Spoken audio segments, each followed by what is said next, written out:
Bienvenue dans les chroniques du sexisme ordinaire, le podcast qui débusque le sexisme dans les moindres recoins. Je m'appelle Marine Pétroline et avec vous je passe à la loupe des sujets pas si anodins, de la taille des poches de pantalon au calcul du PIB. Car si le diable est dans les détails, le patriarcat aussi. Ici, pas de longs discours, du concret, des faits, le tout avec humour. Aujourd'hui, on parle de la chasse aux sorcières qui s'est déroulée il y a fort longtemps en Europe. Une période pendant laquelle des dizaines de milliers de femmes ont été brûlées sur les bûchers parce qu'elles étaient des femmes. Combien exactement ? C'est difficile à évaluer car beaucoup de documents se sont perdus dans les méandres des siècles. Ils sont partis dans les couloirs du temps. Quantité d'informations ne nous parviendront jamais, alors on ne peut faire que des estimations. Pour l'historienne Martine Ostorero, au temps fort de la répression, le nombre de victimes tourne autour de 30 000 à 60 000 pour environ le double de procès. D'autres historiens et historiennes parlent de 50 000 à 100 000 personnes exécutées. La chasse aux sorcières, c'était il y a fort longtemps, mais quand exactement ? Question pour une championne. La chasse aux sorcières, c'était réponse A, durant le Moyen-Âge, réponse B, pendant la Renaissance, réponse C, au XIXe siècle. Alors non, la chasse aux sorcières se n'est pas déroulée au XIXe siècle, bien que cette période ait été particulièrement misogyne en France grâce à notre plus grand mal biaisé national, Napoléon Bonaparte. Souvenez-vous, le code civil des femmes mariées mineures à vie, on en a parlé dans l'épisode sur Madame et Mademoiselle. Deuxième chance, le Moyen-Âge. Et non, contrairement aux idées reçues, la chasse aux sorcières ne s'est pas déroulée durant le Moyen-Âge, mais il est facile de confondre avec l'Inquisition. Au XIIIe siècle, l'Église n'a pas bonne presse. Certains fidèles remettent en question le clergé et lui reprochent d'être cupide et corrompu. En gros, d'aimer la thune et le luxe. Certains groupes vont jusqu'à faire sécession avec l'Église catholique, comme les Cathares ou les Vaudois. Alors, le pape Grégoire IX envoie des inquisiteurs zélés faire le ménage dans les villes et les villages et ramener sur la bonne voie les âmes qui se seraient égarées. C'est l'Inquisition. On traque les hérétiques à qui on propose au choix. Reconnaître ses fautes et brûler sur le bûcher, se repentir et finir en prison. Se met donc en place au début du XIIIe siècle une habitude d'enquête, d'interrogatoire, doux euphémisme, disons plutôt de torture, suivie de condamnation et de grandes flambées sur les bûchers. On est 250 ans avant la chasse aux sorcières, qui se déroule donc, réponse B, à la Renaissance. La Renaissance, pour ceux qui n'auraient pas trop suivi pendant les cours d'histoire, c'est une période historique allant de la fin du XVe siècle à la fin du XVIe, un moment d'essor intellectuel en Italie puis dans toute l'Europe, provoqué par le retour aux idées, elles étaient parties où ? Et à l'art antique. C'était aussi le boom côté sciences, littérature, économie, tout ça dans un grand élan d'humanisme et d'éloge des savoirs. Moi, ça me donne envie de signer tout de suite. Halte là, petit padawan, il y a un blême. La Renaissance, c'est aussi une période où on a tué les femmes parce qu'elles étaient des femmes. La philosophesse Catherine Clément, oui, le féminin de philosophe, c'est philosophesse. Pas la peine de ricaner au fond à cause de la sonorité de la dernière syllabe. Donc, pour la philosophesse Catherine Clément, il fallait tuer la femme pour créer l'homme moderne. C'est un raccourci, mais difficile de ne pas acquiescer quand on sait que dans les terrifiantes chasses aux sorcières, les victimes étaient à 80-85% des femmes et les juges et exécuteurs exclusivement des hommes. Donc la chasse aux sorcières, c'est à la Renaissance. Plus précisément, on pourrait placer le début de la chasse aux sorcières en 1484. Cette année-là, le pape s'appelait Innocent III.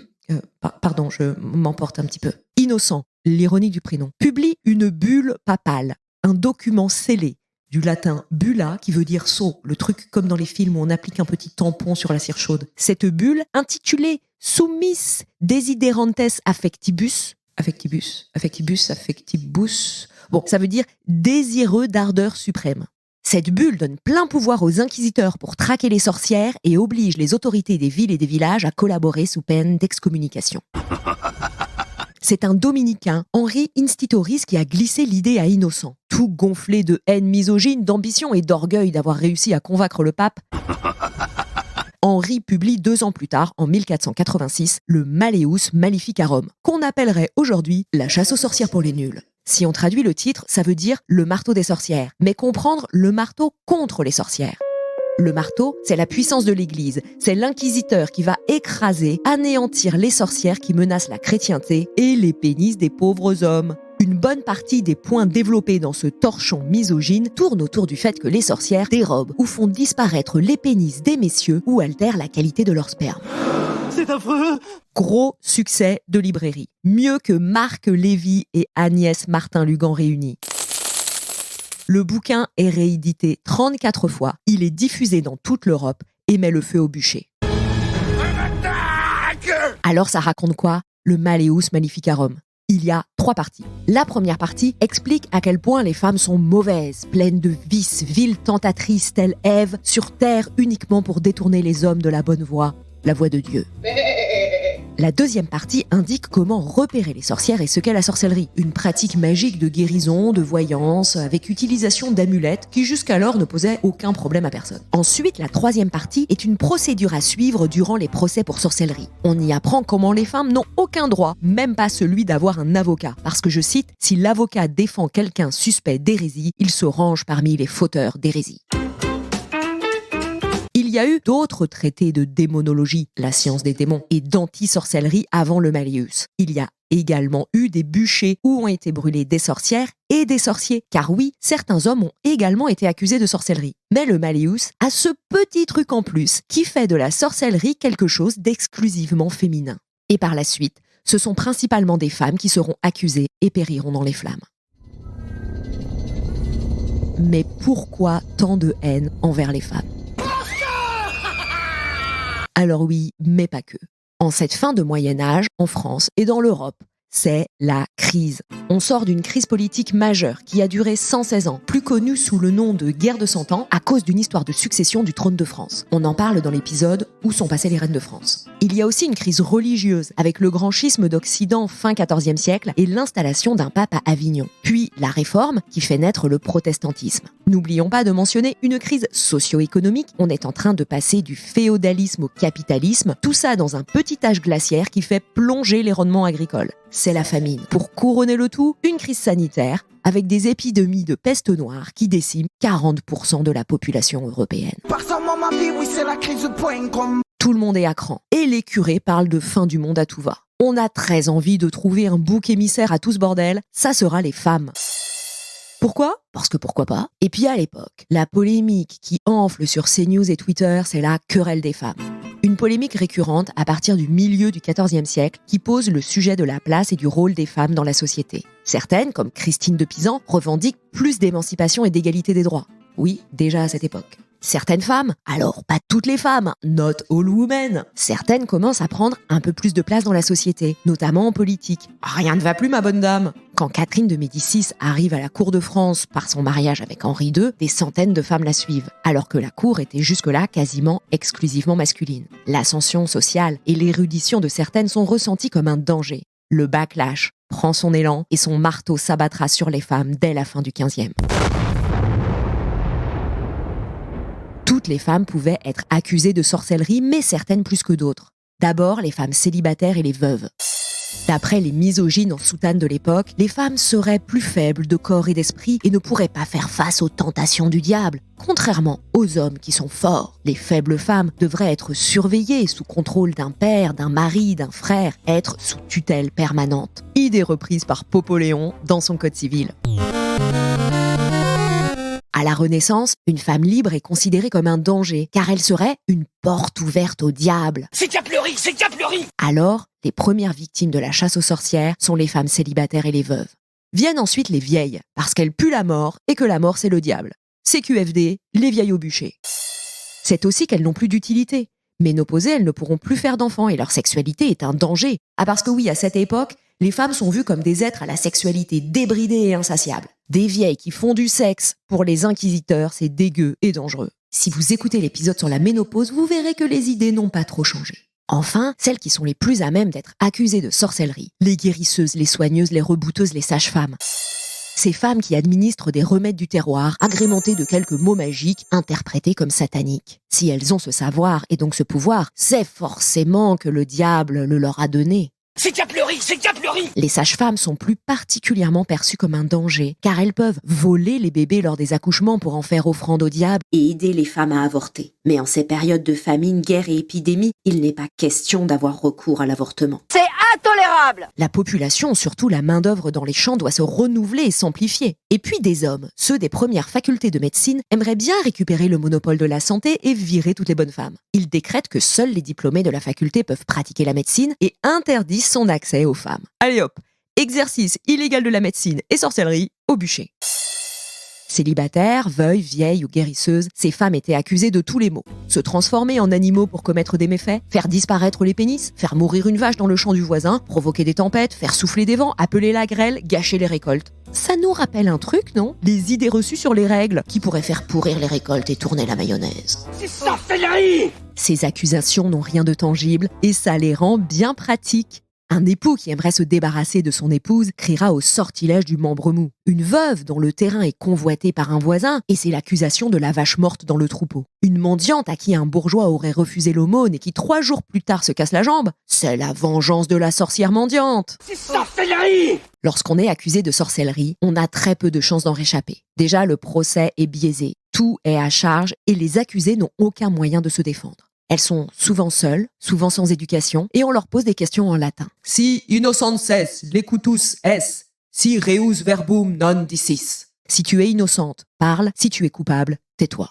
Ne comprenant pas le latin et effrayés, les accusés ne disaient mot, coupable. Mais il y avait d'autres preuves, dont la marque du diable. Chère auditorice, je ne vous connais pas intimement, mais il y a fort à parier que vous ayez toutes la marque du diable. Une tache de naissance, un grain de beauté, une cicatrice, n'importe quelle irrégularité sur la peau était la marque du diable, la preuve irréfutable que la sorcière avait pactisé avec le démon. C'est évident. C'est évident. Un autre moyen de savoir si une femme était une sorcière, c'était de la soumettre à l'ordalie de l'eau. Une ordalie, c'est une épreuve divine. L'ordalie de l'eau est assez simple. On ligote les pieds et les mains de l'accusé qu'on balance à la flotte. Rivière, lac, faut juste que ce soit assez profond. Si l'accusé arrive à se défaire de ses liens, à remonter et à rejoindre la berge, c'est la preuve accablante que le diable l'a aidé. C'est évident. Allez hop, au bûcher. Si la personne coule, c'est qu'elle est innocente et morte. Mais elle va au paradis. C'est ok! Allez, une dernière preuve pour la route. Une femme trop légère était forcément sorcière. C'est la preuve indiscutable qu'elle pouvait monter sur son balai pour rejoindre le sabbat nocturne. Une teuf entre sorcières. Open bar toute la nuit, ambiance de folie, culotte facultative, toute sortie définitive. Au programme, échanger des bons plans et des sorts, célébrer une messe à l'envers, embrasser le cul du diable, forniquer avec le démon, manger des enfants avec de la sauce samouraï, et puis orgie jusqu'au matin. Ambiance de folie. Sabbat, Shabbat, la proximité de la sonorité serait-elle un hasard? Je ne pense pas. À l'époque, ceux accusés de grand remplacer la religion chrétienne, c'étaient les Juifs. On leur prêtait tout un tas de méfaits qu'on a ensuite attribués aux sorcières, comme celui de manger des enfants, avec de la sauce samouraï. L'image des sorcières et des Juifs se sont retrouvées mélangées dans cette grande période de crainte de fin du monde. Pour faire parler les sorcières, rien de plus efficace que la torture. On soumettait les accusés à la question avant leur entretien avec les juges. Les techniques étaient très variées. Je ne vais pas vous faire la liste parce qu'on n'a pas besoin de ça pour s'imaginer les souffrances endurées. Mais j'aimerais vous en citer une, la brive bavarde.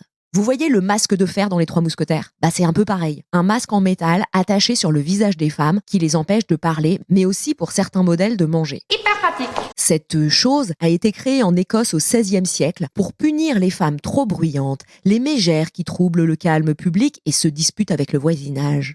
C'était un instrument spécifiquement utilisé pour punir les femmes qui parlent trop, les femmes qui l'ouvrent, car les inquisiteurs et autres chasseurs de sorcières veulent faire taire les femmes.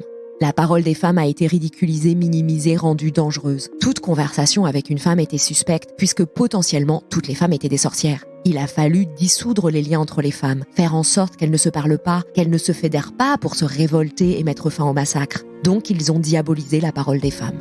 Projetons-nous dans un petit village. Imaginez que votre voisine, votre cousine, la sage-femme et la laitière ont été brûlées en place publique sur les 30 derniers jours, parce que les vaches ont donné moins de lait que le mois dernier, que le fils du maire, marié depuis 2 ans, n'a toujours pas d'enfant, que les grelots sont tombés le jour de la fête du village et que Monsieur Dupont s'est levé avec la gueule de bois. Qu'est-ce que ça fait aux femmes qui sont témoins de ces mises à mort? Ça leur intime l'obligation à obéir, à ne pas faire de vagues, à se soumettre à l'autorité masculine, le mari, le maire, le curé, bref, à se mettre au pas. Si la chasse aux sorcières n'a évidemment pas tué toutes les femmes, elle les a en revanche toutes influencées, que ce soit au sein du foyer ou dans l'espace public. Quand le simple fait de s'exprimer, de dire ce qu'on pense peut être utilisé contre vous et qualifié de sorcellerie, forcément, ça rend plus silencieuse. Ça, c'est une façon d'asservir et de dominer les femmes dans une société patriarcale. La chasse aux sorcières a silencié les femmes. Elles se sont tues de peur de mourir brûlées par les flammes des bûchers de la haine des hommes. La chasse aux sorcières a rendu les hommes suspicieux des femmes, allant jusqu'à les craindre et justifier de violences à leur égard, car il fallait mater les forces malignes qui pouvaient les animer. La chasse aux sorcières a confisqué certains savoirs aux femmes, les rendant dépendantes de la connaissance des hommes. Elles ont été chassées de corporations de métiers où elles étaient pourtant incluses durant le Moyen-Âge. La chasse aux sorcières a coupé les liens entre les femmes, rendant leurs amitiés et leurs conversations suspectes. Elle les a rendues méfiantes les unes des autres. Elle en a fait des rivales. La dernière européenne à avoir été condamnée à mort pour sorcellerie est une Suissesse, Anna Goldy, exécutée en 1782. Employée comme domestique dans une famille bourgeoise, elle aurait jeté un sort à la fille de son patron qui aurait vomi des aiguilles. Renvoyée, puis recherchée et arrêtée par la police, elle aurait fini par guérir la petite fille. Le doute n'est plus permis. Anna est une sorcière. C'est évident. À l'époque, les condamnations pour sorcellerie ont quasi disparu, les bûchers se sont bien refroidis. Alors on ne va pas la brûler, mais la décapiter. Ce qui se cache derrière cette affaire est d'une triste banalité. 1 mois avant son arrestation, Anna avait déposé plainte et accusé son patron de ce qu'on qualifierait aujourd'hui de harcèlement et agression sexuelle. Il valait mieux la faire taire pour protéger la réputation de l'homme et de sa famille. Anna Goldy est la première femme à avoir été réhabilitée par l'Église et par un parlement en 2007. Ces dernières années, plusieurs régions ont réhabilité les sorcières victimes de meurtres judiciaires, comme la Catalogne en Espagne ou l'Écosse. En France, la marche a été longue. La sorcellerie a été finalement décriminalisée par un édit royal de Louis XIV en 1682. Ce n'est pas spécialement par pitié pour les pauvres paysannes sans éducation que le roi décide de mettre fin aux peines de mort pour sorcellerie. Mais des accusations ont commencé à tomber sur plusieurs femmes de la cour, dont sa favorite, Madame de Montespan, qui est inquiétée dans l'affaire des poisons. Alors là, le bon roi se dit qu'il est temps d'agir et d'arrêter ses délires sur la sorcellerie. Merci, mon bon seigneur. Merci, gente dame. Si les vieux films Disney nous ont servi des sorcières vieilles, méchantes, au nez crochu, aujourd'hui, l'image de la sorcière a évolué. Les sorcières sont jeunes, belles, blanches, intelligentes. Les sœurs Halliwell dans la série Charmed, Sabrina, apprentie sorcière dans le comics puis la série du même nom, Hermione dans la saga Harry Potter. Si le mot sorcière est encore parfois utilisé comme insulte, beaucoup de femmes se le sont réappropriées. Des femmes se définissent comme sorcières, notamment dans le courant de l'écoféminisme. Indépendantes, elles vivent pour elles-mêmes, s'affranchissent des normes sociales. La sorcière est devenue une figure militante. Nous sommes les petites filles des sorcières que vous n'avez pas brûlées. Mais il y a encore aujourd'hui des pays qui enferment les femmes dans des camps ou les condamnent à mort pour sorcellerie. Et la peur sur laquelle reposait la chasse aux sorcières de la Renaissance est d'une certaine façon encore là. Pour Maria Osterby-Elby, du Museum of Witch Hunt au Danemark, la peur générée par les procès en sorcellerie n'est pas une peur exceptionnelle, liée à une époque unique de l'histoire. Dès qu'il y a des crises, des bouleversements, les gens pointent du doigt des boucs émissaires. Rien de sensé ni de scientifique, mais ce type de comportement relève des mêmes mécanismes psychosociaux que ceux qui ont conduit au procès en sorcellerie. C'est une manière de contrôler ce qui ne peut pas l'être en reportant la faute sur autrui. Sorcières de tous les pays, restons vigilantes. Les bûchers peuvent être rallumés. Merci d'avoir écouté cet épisode. Si vous voulez aller plus loin, je vous recommande Sorcière, la puissance invaincue des femmes de Mona Chollet, La sorcière et l'Occident de Guy Bechtel, Les sorcières, une histoire de femmes de Céline Deschenay, Le musée des sorcières, Catherine Clément, la série Sorcières dans LSD, la série documentaire sur France Inter. Et enfin, le procès de la dernière sorcière d'Europe dans le podcast Femmes coupables. On se retrouve bientôt pour débusquer le sexisme dans les moindres recoins. On n'a pas fini de se retrouver, car le sexisme, c'est comme la marque du diable, ça peut être partout, chez tout le monde. Si vous aimez le podcast, si vous pensez que le monde ne se porterait que mieux si plus de gens l'écoutaient, abonnez-vous dans votre appli de podcast, parlez-en autour de vous et mettez 5 étoiles dans un commentaire gentil de préférence dans Apple Podcast ou Spotify. Vous pouvez aussi nous suivre sur Instagram et vous abonner à la newsletter pour plus de décryptage antisexiste. Enfin, ce podcast existe aussi en spectacle, 45 minutes pour débusquer le sexisme dans les moindres recoins avec pédagogie, humour et zéro culpabilité. Pensez-y pour le prochain séminaire de votre boîte, un événement dans votre ville, un festival ou un sabbat de sorcières. À bientôt.